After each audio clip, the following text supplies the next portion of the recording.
This week on my travel documentary, I ride a boat for the first time in a lake full of crocodiles. I'm really scared. Pass through a beautiful desert, enjoy the cool breeze and walk through the sand. Then wait for sunset, which gives us a very beautiful view of the sky. Twende Kembere. It is not an easy journey as we pass through a desert. The temperatures rose up to 40 degrees Celsius. This is what dryness is. Here we are at the lake. We take some photographs juu lazima tuchachishe kwa mitandao.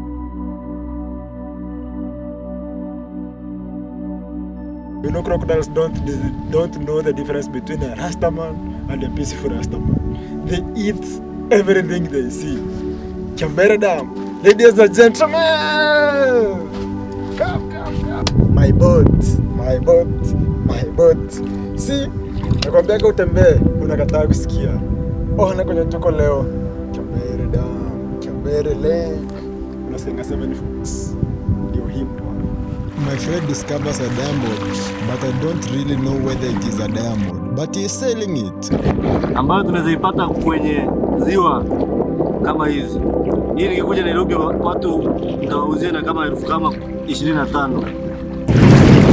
Time to drink this water of Tana River.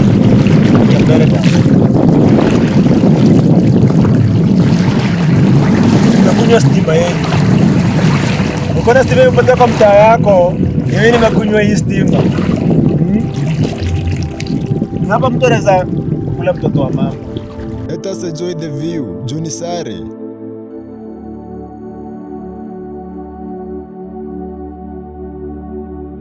No time that we now start the adventure on our mini starts. This is a boat which everybody wishes to have. Myself today being the first day, I have to test the best I can. Come with us and check what is going to happen. You will see. Yeah, thank you. Sababu sijui travel na boat tena na sijui kuswim, na kumbuke hapa kuna mamba. Anyway, wacha tu risk.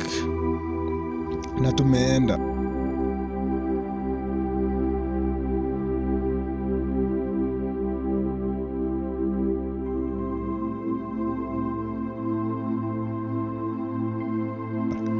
Cameraman hana hata kitu ya kusema, ameshikilia tu mwiko, labda atapata samaki.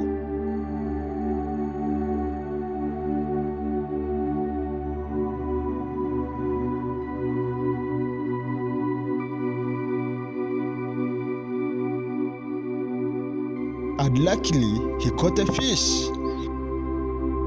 I'm really scared. My first time in a boat. You can see I'm holding a mwiko. I don't know how to use it and I don't know what to do. Shika hivi.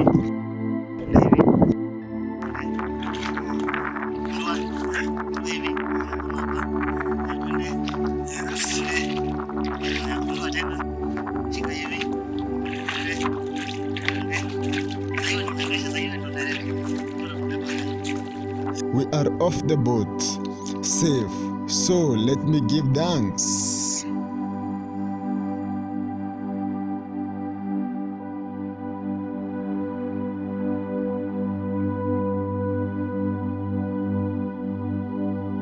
Now it's time to go home.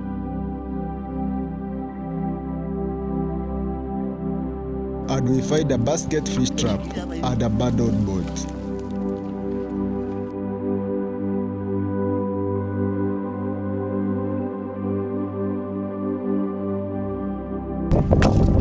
Shaingia. Hapa kuna kitu ametoka hapa hivi. Kuna hapa ndani. Inakuja imefunika. Samaki ikiingia haiwezi rudi. So ikishaingia imeingia. Mpaka kuja kufungua mwenyewe kutolea matunda. Sasa hii ni kuharibika, imeharibika.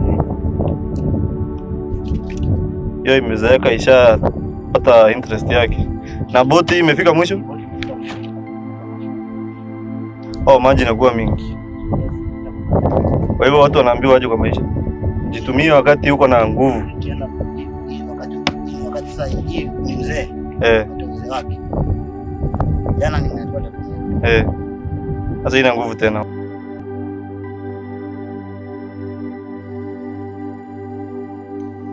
This is the most dangerous area where crocodiles come to chill, waiting for something they can eat.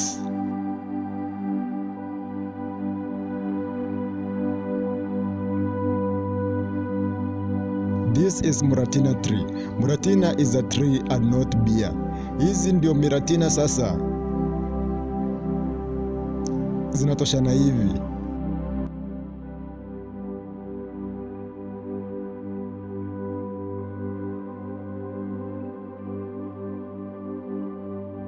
And this is how to prepare them before brewing your local beer.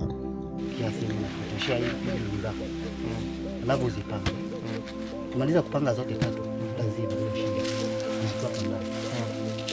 Kuwe na layer kama sponges. Ndio uweze kufikia sponges. Weka alafu uweke kuni zako hapo hivi. Utengeneze kuni zako uziekelee pale juu. Kuni mingi. Alafu washa moto.